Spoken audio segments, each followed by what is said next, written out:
With all the garbage noise going down, Donald Trump, of all people, not always the most tactful or restrained person, he struck just the right note. He went to Vegas yesterday, made a speech, and he really said some great stuff. This is cut number 9. We struggle for the words to explain to our children how such evil can exist, how there can be such cruelty and such suffering. But we cannot be defined by the evil that threatens us or the violence that incites such terror. We're defined by our love, our caring, and our courage. In the darkest moments, what shines most brightly is the goodness that thrives in the hearts of our people. That goodness is our lighthouse, and our solace is knowledge that the souls of those who passed are now at peace in heaven. Here on earth, we are blessed to be surrounded by heroes. As one eyewitness recounted this week, while everyone else was crouching, police officers were standing up as targets, just trying to direct people and tell them where to go. The officers were standing up in the line of fire to help those in danger and to find out where those horrible shots were coming from. Words cannot describe the bravery that the whole world witnessed on Sunday night.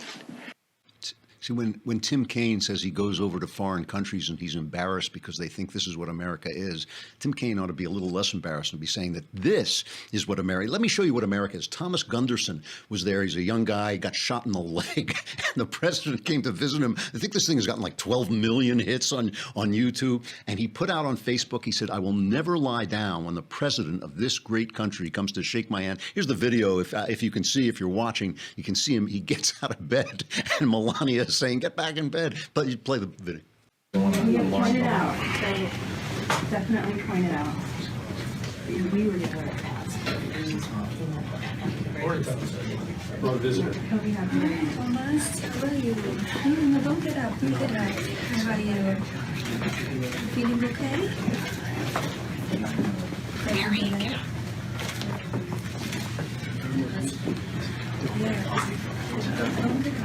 Where's this thing at? Take your time. Take your time. Man, this guy looks tough to me. Thank you so much for being here. Appreciate it. How's it going? I love the Trump line. This guy looks tough to me.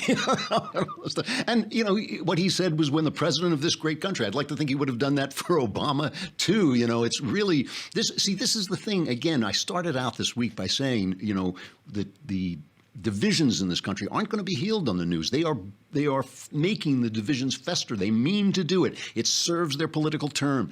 The politicians mean to divide us. Jimmy Kimmel means to divide us. They mean to divide us because they think they can win in that division. But the answers are going to come at this level, the level of a guy like Gunderson. That's one of the reasons I love this one guy. He's a copy machine repairman. He said he got his family out of the kill zone and then went back in and was credited with rescuing up to 30 people. The thing I love best about him as a novelist is that his name is Jonathan Smith, okay? His name is John Smith. It's like the kind of name, you know, if you're signing into a motel and you don't want anybody to, so he could be anybody. That's the point. I mean, that's the great thing. He's you know, he says himself, "I'm just an ordinary guy. I'm just a human being." But listen to what, you know, when he was talking, he was on CNN and he was talking about why he went back. This is cut number 3. Honestly, I don't know what I was thinking, honestly. From the moment that I got my brother and my 3 nieces across the street from Giles, I don't know what made me turn back around. Maybe it was the screams, I don't know. But there were a lot of people still running out.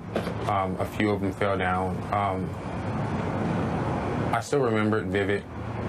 I tried not to, honestly, but I really can't explain why or what made me turn around. I just felt, you know what, if I could help one person or multiple people, at least that's someone's life that was spared. So he's going to live, they say, maybe for the rest of his life. He's going to have a bullet in his neck, right?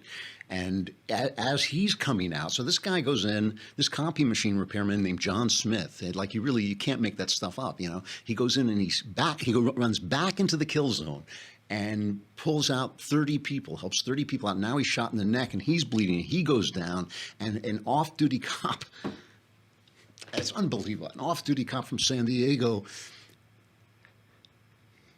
staunches the blood. This is cut number 4. Honestly, I mean, I owe that man my life because from the moment I got hit, he was the first one to actually help me stop the bleeding. He never left my side at all. And I remember helping me get in the back of a pickup truck, a red pickup truck with another young lady that had a gunshot wound. And I kept telling him, I don't want to die. I don't want to die. And he kept saying, you're not going to die. I got you. You look at me. You're not going to die. I mean, so this is like a chain of heroism going on. One more clip I got to play. We have Mona Charen is going to come on and talk to us.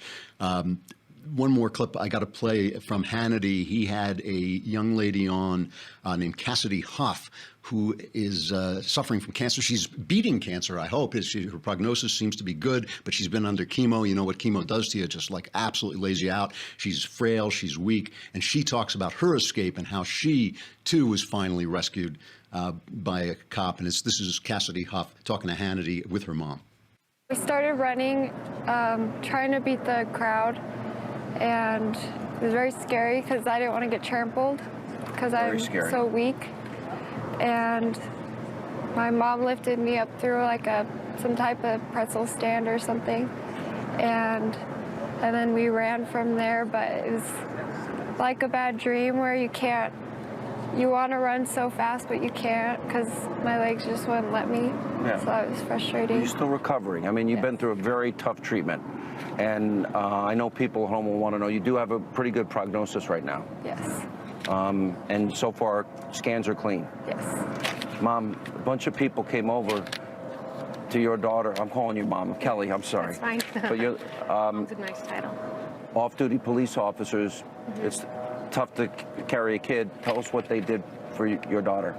Well, as soon as we had crossed the street initially, she basically collapsed behind a car and just couldn't go. And before I could think about what to do, an LAPD officer just scooped her up and said, keep running. And his girlfriend grabbed my hand, and we continued to run and take cover behind another dumpster.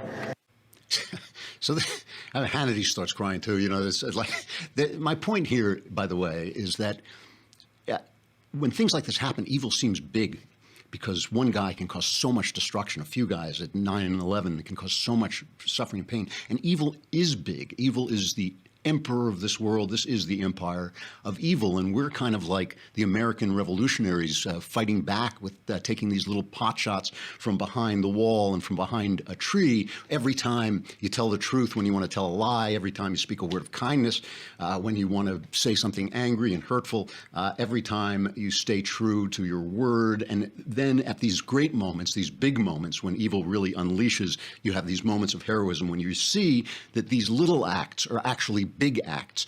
It's a long, maybe even eternal battle.